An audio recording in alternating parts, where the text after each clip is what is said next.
हमारे चैनल से जुड़े रहने के लिए सब्सक्राइब बटन को क्लिक करें और लेटेस्ट अपडेट पाने के लिए बेल आइकन को प्रेस करें।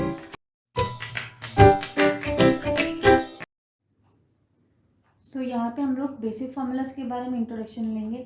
जैसे कि आप देख सकते हैं कि मैंने एक स्मॉल डेटाबेस यहाँ पे प्रिपेयर किया है जिसमें कुछ स्टूडेंट्स के नेम हैं, उनके सब्जेक्ट्स लिखे गए हैं और उनके मार्क्स के बारे में बताया गया है। अभी यहाँ पे मैं कुछ फार्मूलाज के थ्रू इनके एक सिंगल यूनिट के बारे में इंफॉर्मेशन निकालने वाली हूँ। बिकॉज वैभवी का डिफरेंट डेटा सेक्शन है, नेहल का डिफरेंट है, पूजा का डिफरेंट है, सुरभि का डिफरेंट है एंड सो ऑन। मैंने 12 कैंडिडेट्स के बारे में यहाँ पे डिस्कस कर रही हूँ।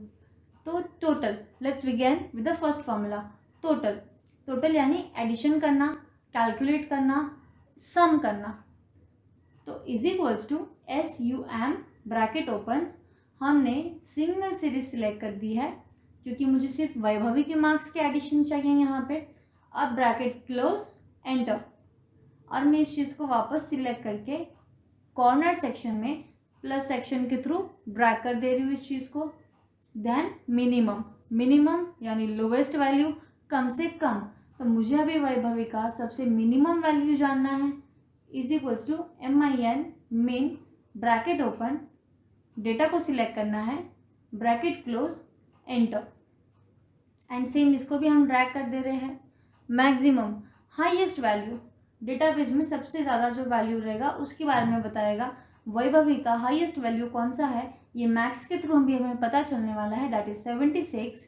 ओके, इस सेम चीज़ को मैंने ड्रैग भी कर दिया। नाउ एवरेज यानी क्या होता है, परसेंटेज निकालना। मुझे परसेंटेज वैल्यू जानना है, उनका एवरेज जानना है। तो is equals to average bracket open,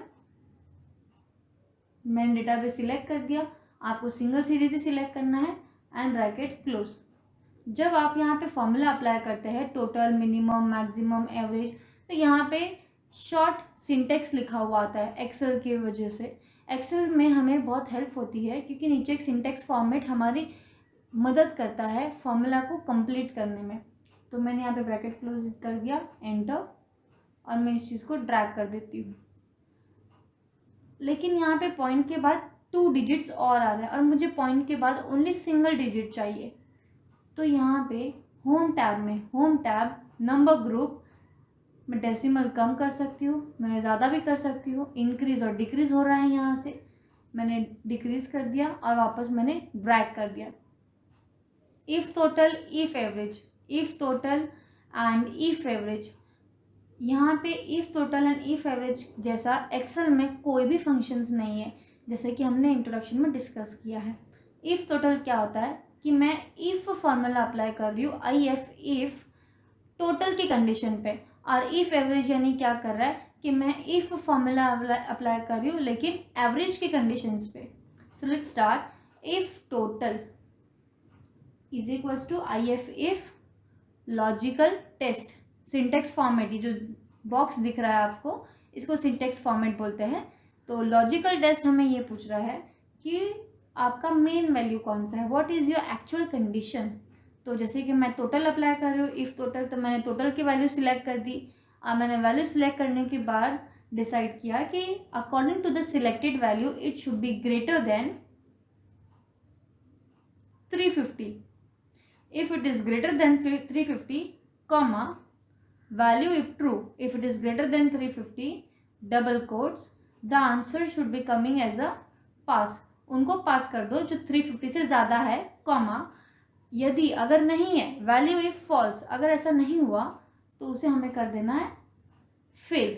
अब मैंने इस चीज़ को डबल कोट्स में लिखा है क्योंकि ये कैरेक्टर्स है, ब्रैकेट क्लोज, एंटर, और मैं ये चीज़ को भी यहाँ पे ड्रैग कर दे रही हूँ। इफ़ एवरेज, अब इफ़ एवरेज करके कोई फॉर्मूला नहीं है, हमने इफ़ कर दिया। लॉजिकल टेस्ट में मैं जो वैल्यू है वो एवरेज की सिलेक्ट कर रही हूँ। According to the selected value L2, L this column and 2 as a row, L2 according to the selected value it should be greater and equal to 60, comma, then only, तो ही उसको A+ आना चाहिए, और अगर ऐसा नहीं हुआ तो उसे सिर्फ C लिख के आ जाए, ऐसा हमने कंडीशंस बनाया। Bracket close, enter. अभी इसको भी मैं ड्रैग कर देती हूँ तो ऑटोमेटिक सारा आंसर अपडेट हो जाएगा। तो ये हमने देखा इफ़ टोटल, इफ़ एवरेज। और भी इफ़ में बहुत वेरिएशंस है, तो हम दो वेरिएशंस और देखने वाले, sum if and count if. Sum if, sum यानी एडिशन और इफ़ मतलब कंडीशन। काउंट इफ़, काउंट यानी गिनना, काउंट करना, 1 2 3 4 5 6 7 8 9 10 कंटिन्यूस नंबर। लाइक आप कोई चीज़ें जब काउंट करते हो तो वो काउंट होता है। तो काउंट इफ़ क्या बोल रहे हैं यहाँ पे कि हमें काउंट करना, लेकिन कुछ कंडीशंस है। Count if, sum if. तो चलो let's begin with the sum if is equals to sum if bracket open range. Range हमेशा एक लंबी सी लिस्ट होती है, रेंज कभी भी सिंगल नहीं होता है। तो रेंज मैंने एक लिस्ट दे दी कि ये है मेरी range, comma criteria. Sum if में क्राइटेरिया हमेशा डबल कोट्स के अंदर होती है। तो हमने डबल कोट्स में लिखा कि according to my selected range, जो हमने रेंज दिए C2 से लेके H2 तक, according to my selected range it should be greater than 60। या फिर आप कोई भी रैंडम वैल्यू ले सकते हो आपके डेटाबेस के अंदर। तो जो भी वैल्यू मैंने सिलेक्ट की it should be greater than 60 तो ही उसको ऐड करना है, अदरवाइज ऐड नहीं करना है। ऐसा हमने डिसाइड कर दिया और इसको मैंने ड्रैग कर दिया। इसमें से कुछ वैल्यूज में से एक वैल्यू 0 आई है, साहिल की वैल्यू 0 आ गई, क्योंकि डेटाबेस में साहिल को 60 के ऊपर एक मार्क्स है ही नहीं, इसलिए कुछ भी एडिशन नहीं हो पाया, आंसर 0 आ गया। आपकी टोटल की वैल्यू जो है और सम इफ की वैल्यू में बहुत डिफरेंस है। टोटल सब वैल्यूज को ऐड कर रहा है और सम इफ सिर्फ वही है वैल्यूज को ऐड कर रहा है जो according to the selected range it is greater than 60। आप ये जो वैल्यूज है क्राइटेरिया वो चेंज भी कर सकते हैं। अभी मैं सम इफ से रिलेटेड ही काउंट इफ को भी वैल्यूज दे रही हूँ, is equals to count if bracket open range.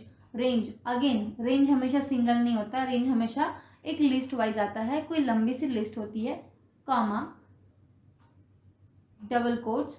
आप फॉर्मूला बार में यहाँ पे देख सकते हैं, फॉर्मूला यहाँ पे आपको देख रहा है, विजिबल है। According to the selected range it should be greater than 60। मैंने जो वैल्यू सम इफ में दिया था सेम वैल्यू मैंने काउंट इफ में भी दिया है, बस फर्क इतना है वहाँ मैंने is equals to sum if लिखा था और यहाँ मैंने is equals to count if लिखा है। Bracket close and enter. Answer आ रहा है 4। 4 का मतलब क्या है कि काउंट इफ हमें ये बता रहा है कि उसने काउंट किया कि greater than 60 there are 4 cells, 1 2 3 and 4। अभी यहाँ पे देखिए डेटाबेस में ना मैं स्मॉल चेंजेस करती हूँ। यहाँ पे 53 2 टाइम्स है, तो आप देखना मैं ये साइंस का मार्क्स चेंज कर रही हूँ, ये मिनिमम का वैल्यू भी चेंज हो सकता है, ये एवरेज वैल्यू, ये मैक्सिमम, टोटल सब में कुछ ना कुछ चेंजेस हो सकता है। लाइक मैंने यहाँ पे 53 को यहाँ पे 79 कर दिया, एंटर। ऑटोमेटिक कुछ वैल्यूज चेंज हो गई है। तो फॉर्मूलाज लगाने का ये एक मेन मोटिव रहता है कि आप मेन डेटाबेस में अगर कुछ भी चेंजेस करते हो इन फ्यूचर तो यहाँ पे ऑटोमेटिक चेंजेस हो जाएगा। तो यहाँ पे हम लोगों ने एक स्मॉल बेसिक स्ट्रक्चर देखा। मैं आपको कुछ और भी फॉर्मूलाज दिखाना चाहती हूँ। इधर count, count A and count blank. Difference क्या होगा कि अब तक हमने जो फॉर्मूलाज किए हैं हमने इसको ड्रैग किया है, हम इसको ड्रैग कर रहे थे, एक आंसर लाते थे और उसको चीज़ को ड्रैग कर देते थे, और हमने सिंगल सिंगल कॉलम पे किया है, सिंगल सिंगल रोज पे किया है, सिंगल सिंगल वैल्यूज़ पे किया है, एक से एक वैल्यूज़ बनाई है हमने, एक से एक कंडीशंस बनाई है, सिंगल वैल्यूज़ भी है।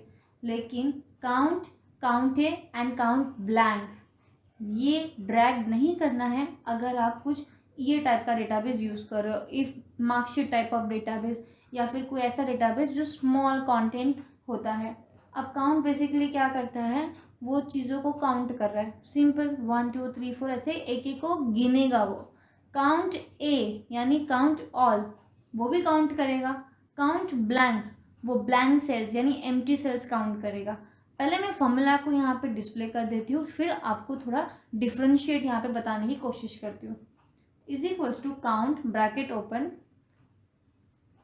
और मैंने सिंगल वैल्यू लेने के बजाय मैंने फुल डेटाबेस सिलेक्ट कर दिया, ब्रैकेट क्लोज एंटर।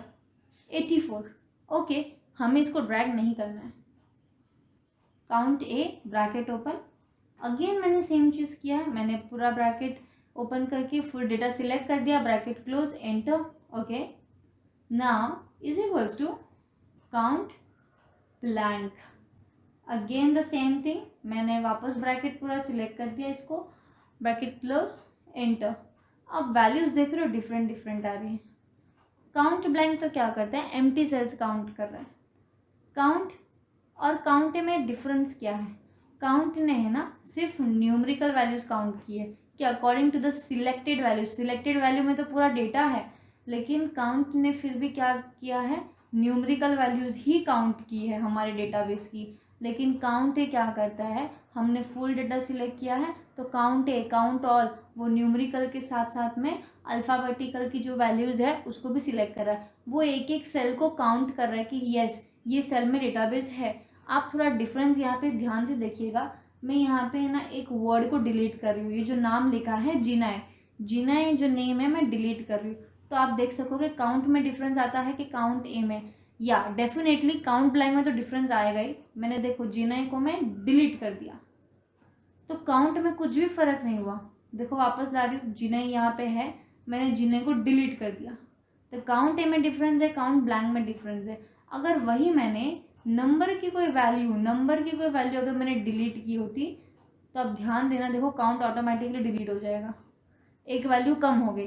तो लाइक काउंट क्या करेगा, सिर्फ न्यूमेरिकल वैल्यूज पे कॉन्सेंट्रेट करेगा, count A on the whole data, और काउंट ब्लैंक आइडेंटिफाई करता है अगर हमारे डेटाबेस में कुछ एम्प्टी सेल्स है तो उसको चेक करेगा ये, दैट्स इट। सो यहाँ okay, so topic name is sum if and sum if S. दोनों में डिफरेंस क्या है, हमने बेसिक फार्मूला में समीफ तो देखा ही है कि एक स्मॉल कंडीशन के ऊपर एडिशन करना है, लेकिन समीफ एंड समीफ एस बेसिकली करता क्या है कि हमारे पास बहुत सारी कंडीशंस है और उसको एडिशन करना है। लेकिन यहाँ पर भी यदि हम सम इफ अप्लाई कर रहे हैं तो इसका मतलब क्या होता है कि हमारे पास एडिशन करने की वैल्यू ज़्यादा है और कंडीशन सिंगल है। एडिशन करने की जो कॉलम्स है, न्यूमेरिकल कॉलम्स है, वो बहुत ज़्यादा है, लेकिन जो सिंगल अल्फ़ाबेटिकल या फिर कैरेक्टर कंडीशन है वो सिंगल ही है, तब हम सम इफ अप्लाई करते हैं।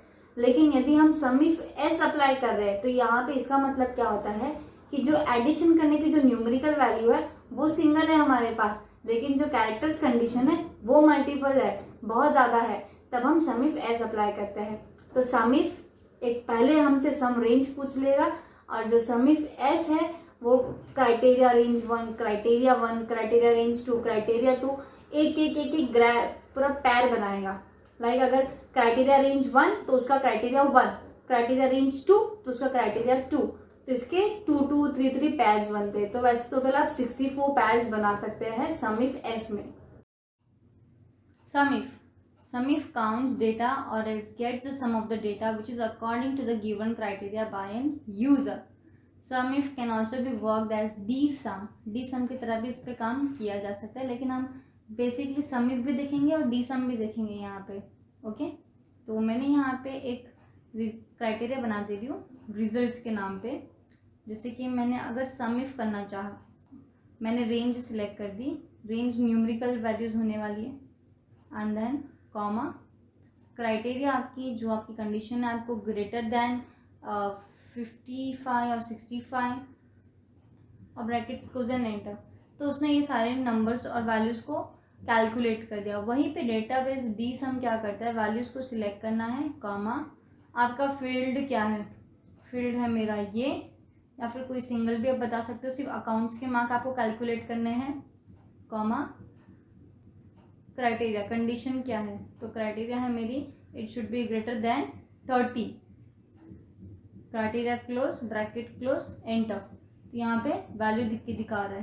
तो हमें हमेशा ये याद रखना है कि dsum और सम इफ का जो डिफरेंशिएट है या फिर जो भी बिलोंगिंग्स है वो सेम नहीं हो सकता, बिकॉज पुराने वर्जन्स में अलाउड था, लेकिन न्यू वर्जन्स में सम इफ dsum को नहीं कंबाइन करता। There are like at least 50-50 chances that can be happen. तो dsum का डेटाबेस हमने ऑलरेडी एक प्रिपेयर किया है फॉर अ प्रैक्टिकल बेसिस।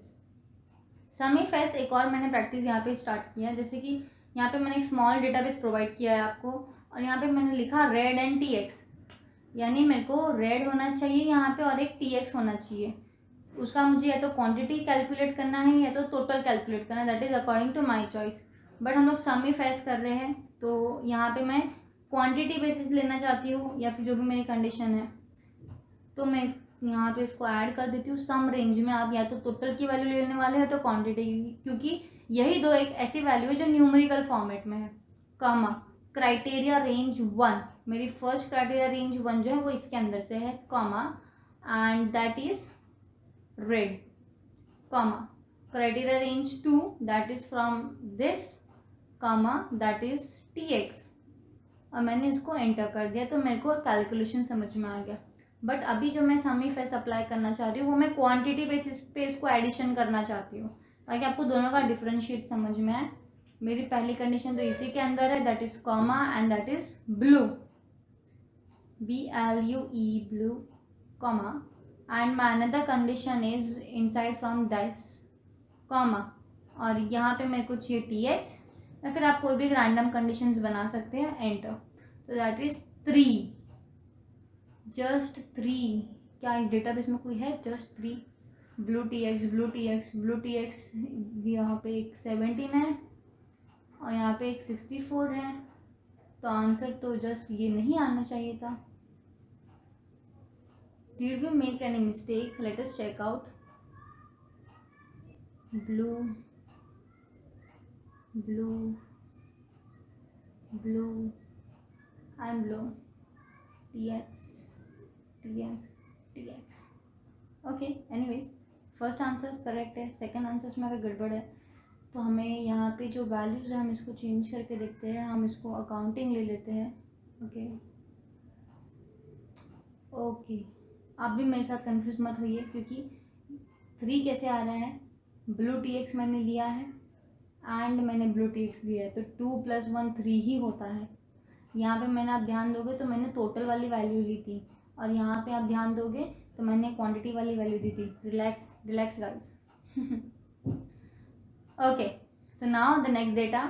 यहाँ पे कोई भी कंडीशंस दी गई नहीं है तो हम खुद बनाने वाले, या फिर मैंने एक इमेज यहाँ पे रखा है जो आप चेक कर सकते हैं। आप आपके हिसाब से जितनी कंडीशंस बनानी है you can make out. So well, I begin with my condition is equal to sum if S. मेरी सम रेंज तो एक ही है क्योंकि यहाँ पे एक ही वैल्यू दी गई है, कॉमा पहली कंडीशन तो इसी के अंदर से होने वाली है। Okay, comma now the most conditions begin, कि मेरी दूसरी कंडीशन है 2013, जो भी हो 2013 होना चाहिए, कॉमा और दिस, कॉमा ऑरेंजेस होने चाहिए उसके अंदर, and bracket close and enter. तो 2013 ऑरेंजेस के हिसाब से जो कैलकुलेशन है यहाँ पे हो चुका है, 2 ही है, इसलिए दोनों कैलकुलेशन यहाँ पे इजीली लोगों ने बता दिया। तो ये था एक basic format of sum if and sum if S. So let us start with the if error. अभी इफ एरर एक ऐसी कंडीशन है जिसमें बहुत सारे डिफरेंट वेरिएशंस भी होते हैं, और ये डेफिनेटली यस कुछ एरर वाली कंडीशंस पे काम करती है। It could be true, it could be false, it could be negative, it could be positive. तो इसमें हमें ये ध्यान रखना है कि कौन सी चीज़ों की कितनी इंपॉर्टेंस है। अभी मैंने यहाँ पे एक डेटाबेस ऐसा ले लिया है जिसमें हम लोग बहुत सारी डिफरेंट कंडीशंस अप्लाई कर सकते हैं।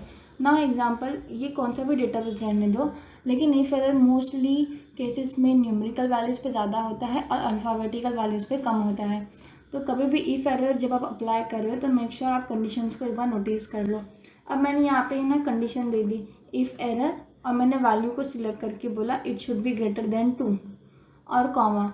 अभी ना वैल्यू इफ़ एरर देना भी बहुत ज़रूरी है। यदि आप अगर नहीं देते हो और ब्रैकेट क्लोज करके एंटर कर देते हो तो एरर आएगा। और ये एरर क्या बोलता है कि आपने बहुत कम आर्ग्यूमेंट्स को इंट्रोड्यूस किया है, इसलिए मैं जस्ट एक लिख देती हूँ कि दिस इज़ इनकरेक्ट, फिर मैंने ब्रैकेट को एंटर कर दिया और मैंने इसको बोला येस एक्सेप्ट कर दो। तो यहाँ पे फॉल्स लिख के आ रहा है वैल्यू में। अभी ये वैल्यू जो आ रही है लिख के, मैंने एक वैल्यू ली थी दिस इज़ इनकरेक्ट, तो वो उस वैल्यू के साथ मैच नहीं कर रही है।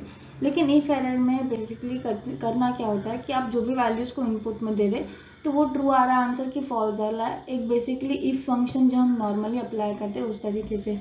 लेकिन इफ़ फंक्शन में क्या था कि हमने कौन से भी जो कंडीशन देते हैं उसमें ट्रू वैल्यू फॉल्स वैल्यू हम खुद डिसाइड करते हैं क्या आएगा आंसर में, लेकिन यहाँ पे हम नहीं डिसाइड करते कि ट्रू क्या है फॉल्स क्या है, यहाँ पे सीधा आउटपुट आंसर आ जाएगा। लाइक आपको जो भी फंक्शंस आप अप्लाई करना चाह रहे हो तो ये अलाउ नहीं करेगा, ये जो आंसर दे रहा है that will be full final. तो इस तरीके से हमने एक कंडीशन देखी। अब दूसरी कंडीशंस भी अगर हमें देखनी है, फॉर एग्जांपल मैंने टेक्सचुअल कंडीशन पे मैं एक बार ट्राई करना चाहूँगी, is equals to if error, और जो वैल्यू है मेरी, मैंने फूड सिलेक्ट कर लूँ या फिर लाइक एनी मैंने सिलेक्ट कर दी। मैंने यहाँ पे जाहिर सी बातें कोशिश की लिखने की कि ये लिख देती हूँ वेस्ट डबल कोट्स कॉमा और वैल्यू एरर में मैंने एक बेसिक लिख दिया नॉट, और मैंने इसकी जो कोट्स है वो क्लोज करके एंटर कर दी।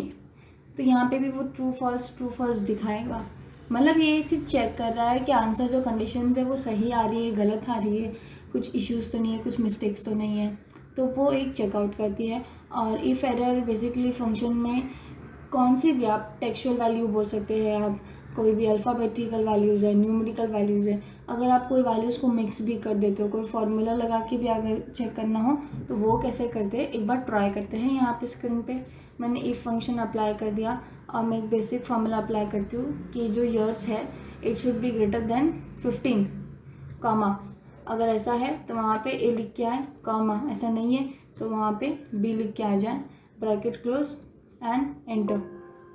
या ओके मैंने कुछ तो गलत कर दिया है, मैंने डबल कोट्स में ओके कॉमा और एक आता है इसके पहले एंटर।